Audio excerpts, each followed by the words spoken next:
Welcome to another episode of the Daily Pour. My name is Raj Patel, also known as the Bourbon Guru. Namaste.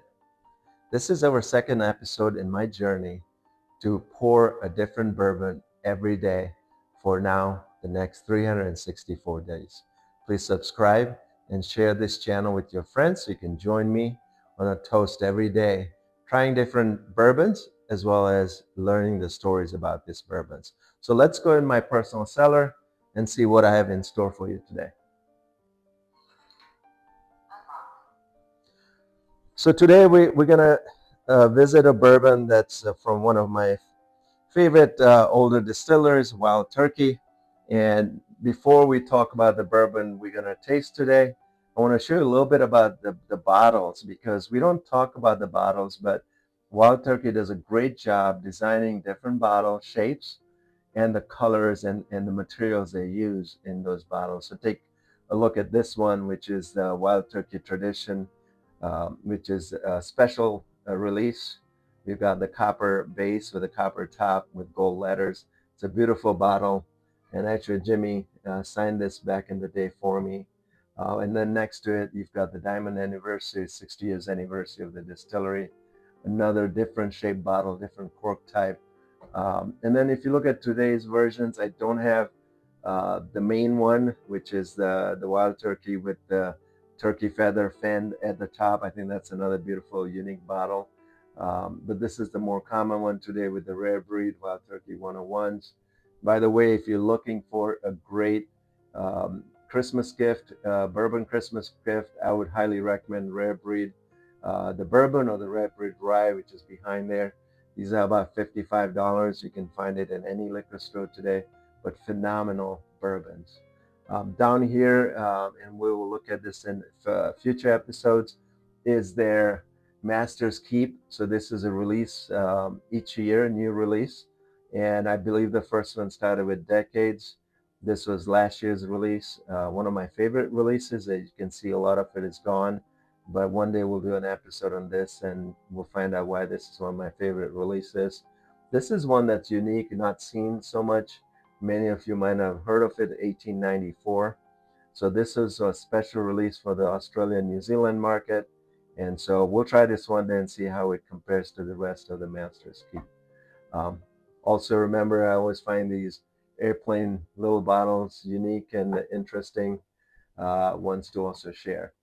But today we're going to do Wild Turkey Forgiven. And again, look at this shape of this bottle. It's different, totally different. And this one does have embossed in the glass their stamp on it too. So again, beautiful bottle. We'll talk. Let's take a pour first, and we'll talk about what's unique about this bourbon.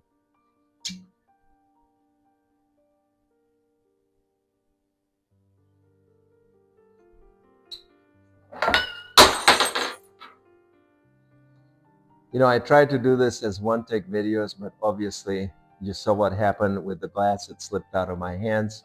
So we're going to do a two-take video this time. Let's talk about this beautiful bourbon that has a very interesting story behind it. So Jimmy Russell's son, Eddie Russell, was working on this day with one of his distillers, and the distiller took a 4-year rye, and this was in 2012, took a batch of 4-year rye and by mistake poured in a batch of a 6-year bourbon.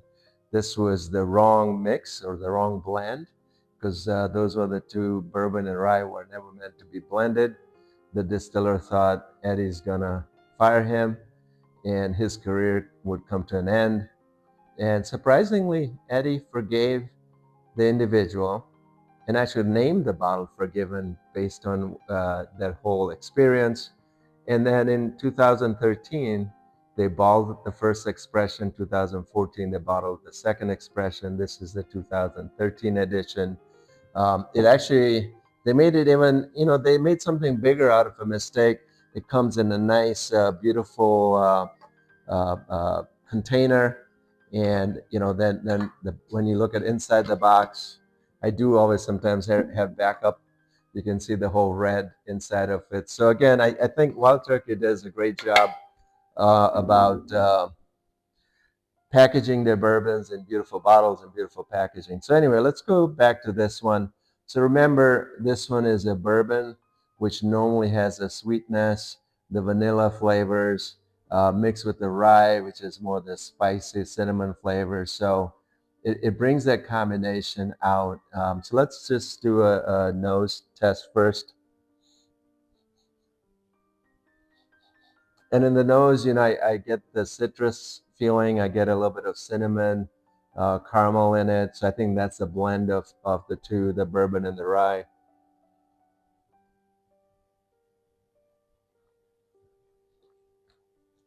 Yeah, and this is another great bourbon. It's you get the citrusy notes, you get a little bit of the caramel notes, a definite citrusy notes. But again, this is 22% rye, 78% bourbon. So you're not getting that rye spicy bourbon, but you're also not getting a very sweet bourbon either. It's something in between. I think it's a great bourbon. If you can get your hands on it, you can still find it uh, on online stores. A little bit pricey now than it was when it first came out, but it's a beautiful bourbon with a great story of forgiveness. And to be honest, the outcome was really good. One of my, again, favorite bourbons. I can see there's a lot going from this bottle. So hopefully you enjoyed this second episode of my journey, and we'll see you tomorrow to see what I have in store for you. Cheers.